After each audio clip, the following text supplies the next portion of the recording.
Haunted हवेली और खबिस की आत्मा की सच्ची कहानी। पर उत्तराखंड के घने जंगलों के बीच बसा एक गांव था जिसका नाम था ठेगपुर।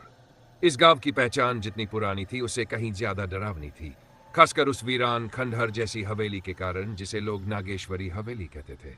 सालों से यह हवेली बंद पड़ी थी और इसके बारे में बस एक ही बात मशहूर थी, यहां रहती है खबिस की आत्मा। गांव के लोग हवेली का नाम लेते ही कांप जाते थे। बच्चों से लेकर बड़ों तक कोई भी उस हवेली के पास तक नहीं जाता था।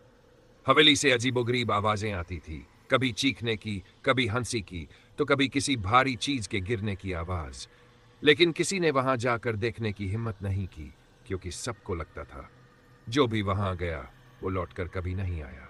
गांव के पुजारी पंडित त्रिलोचन हमेशा लोगों को चेतावनी देते, हवेली के पास भी मत फटकना, वहां जो बंधी आत्मा है वो मौत की देवी है, किसी को नहीं छोड़ती। ठाकुर महेंद्र सिंह, जो कभी उस हवेली का मालिक था, उसकी और उसके पूरे परिवार की रहस्यमयी तरीके से मौत हो गई थी और तब से हवेली का दरवाजा कभी खुला नहीं। इसी डर और अंधविश्वास के बीच शहर से एक जिज्ञासु पत्रकार आया था, एक ऐसा व्यक्ति जिसे ना भूतों में यकीन था ना आत्माओं में।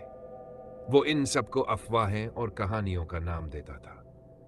आदित्य के साथ उसकी टीम थी, कविता उसकी गर्लफ्रेंड और कैमरा ऑपरेटर, विवेक जो ड्रोन और टेक्निकल उपकरणों का एक्सपर्ट था, और निशा जो कहानी का विश्लेषण करती थी।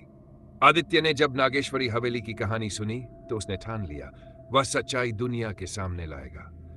क्या वाकई वहां कोई खबिस आत्मा है या ये सिर्फ गांव वालों के मन का डर है? वो गांव पहुंचा और वहां के लोगों से बात करने की कोशिश की। सबने बस एक ही बात कही, मत जाओ वहां, मौत के मुंह में मत जाओ। लेकिन आदित्य कहां मानने वाला था। उसने पंडित त्रिलोचन से भी मिलने की कोशिश की। पंडित जी ने उसे चेताया, तुम नहीं समझ रहे, उस हवेली का रहस्य जितना गहरा है उतनी ही भयानक वहां की आत्मा है, लौट जाओ वरना पछताओगे। आदित्य मुस्कुराया, पंडित जी मैं सच्चाई पर यकीन करता हूं और जल्द ही सबके सामने लाऊंगा। भागदू। हवेली का पहला कदम रात का समय था। हवेली के चारों ओर सन्नाटा पसरा हुआ था। आदित्य और उसकी टीम हवेली के बाहर खड़े थे, उन्हें अंदर जाना था, सच जानना था। दरवाजा बेहद पुराना और जर्जर था, जैसे सालों से किसी ने उसे छुआ भी नहीं हो। जब उन्होंने दरवाजा खोला तो एक जोर की चरमराहट हुई, जैसे खुद हवेली भी चीख पड़ी हो। अंदर का दृश्य भयावह था।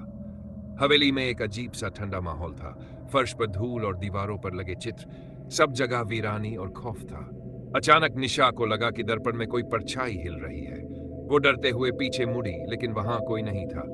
ये मेरा वहम है बस, उसने खुद से कहा, लेकिन उसकी आवाज कांप रही थी। तभी एक जोर की आवाज आई, धड़ाम। हवेली का कोई दरवाजा बंद हुआ था। ये क्या था? सबके चेहरों पर डर साफ झलकने लगा था, पर आदित्य ने हिम्मत रखते हुए कहा, डरने की कोई बात नहीं, ये हवेली पुरानी है, हवा की वजह से आवाजें हो रही होंगी। चलो आगे बढ़ते हैं।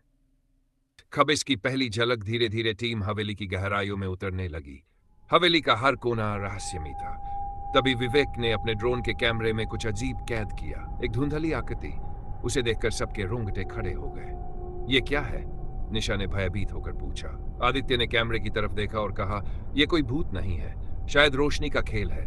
लेकिन तभी अचानक हवेली के चारों ओर एक तेज हवा का झोंका चला और खबिस की आत्मा सामने आ गई। उसकी आंखें जल रही थी, उसका चेहरा डरावना था और उसकी गूंजती हुई आवाज हवेली के हर कोने में सुनाई दी, तुमने बहुत बड़ी गलती कर दी है यहां आकर, अब तुम में से कोई नहीं बचेगा। कविता की सांसें अटक गई। उसने कांपते हुए कहा, आदित्य हमें यहां से भागना चाहिए। लेकिन हवेली के सारे दरवाजे अपने आप बंद हो गए थे, वो फंस चुके थे। अब हवेली का माहौल पूरी तरह से बदल चुका था। चारों ओर अजीबोगरीब आवाजें आ रही थी। हवेली के अंदर की चीजें अपने आप हिलने लगी। तभी एक कांच की खिड़की टूटी और उसका एक टुकड़ा निशा के सिर पर गिरा। वो जमीन पर गिर पड़ी और खून से लथपथ हो गई। निशा की मौत हो चुकी थी। सबके चेहरों पर खौफ साफ था। भगवान हमें बचाओ, विवेक ने कांपते हुए कहा। खबिस की आत्मा की हंसी गूंजने लगी, अब तुम्हारी बारी है। हवेली की दीवारों से खून टपकने लगा, फर्श पर खून के निशान फैलते जा रहे थे। आदित्य को अब समझ आ चुका था कि यह सब सच्चाई है, ये आत्मा उन्हें कभी यहां से जाने नहीं देगी। आखिरी उम्मीद भी खत्म हो चुकी थी। तभी हवेली के दरवाजे पर जोर की आवाज हुई। त्रिशूल और गंगाजल लेकर हवेली में दाखिल हो चुके थे। ये आत्मा बुरी जरूर है, लेकिन इससे निपटा जा सकता है। पंडित जी ने मंत्रों का जाप करना शुरू किया और चारों ओर गंगाजल छिड़कने लगे। खबिस की आत्मा चीखने लगी।